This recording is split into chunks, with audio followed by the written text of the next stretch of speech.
Suratut Takwir, surawol 81 ha Qur'anu, ayaje magol 29.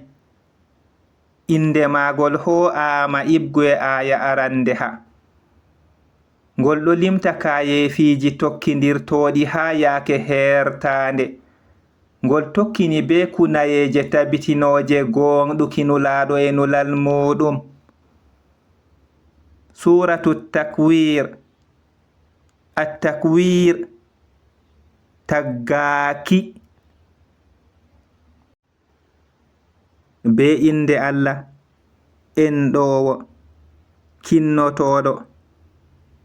Nde tawe nange taggama, ende tawe kode jaynantoɗe njani, ende tawe koseje dillinama, ende tawe wondiɗɗaɓe accama, ende tawe gewɗi moɓama, ende tawe maje kewnama, ende tawe nafsuji kurfindirama, ende tawe irdangel yonkideyel ngel ƴamama, be kaye junuba ngel mbarda,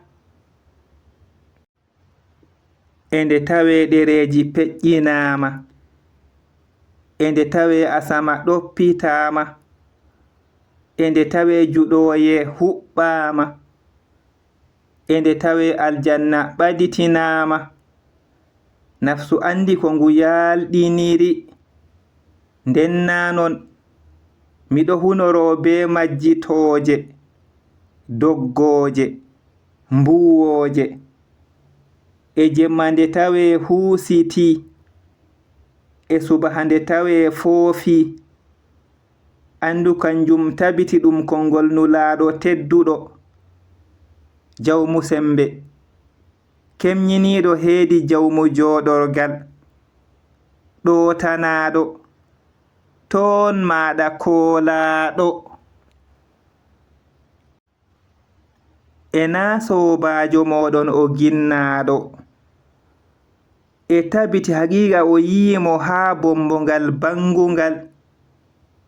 Ena kanko o ɗawɗo dow birniɗum, ena kanjum ɗum kongol seɗanuwol gubangol.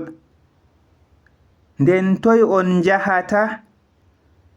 Wala kanjum koyna ɗum siftinirki wonanki tageefoji, wonanki mo muuyi ibgu e moɗon no o ɓooso, e on muuyata koyna to Allah jawmu tageefoji o ɗo muuyi.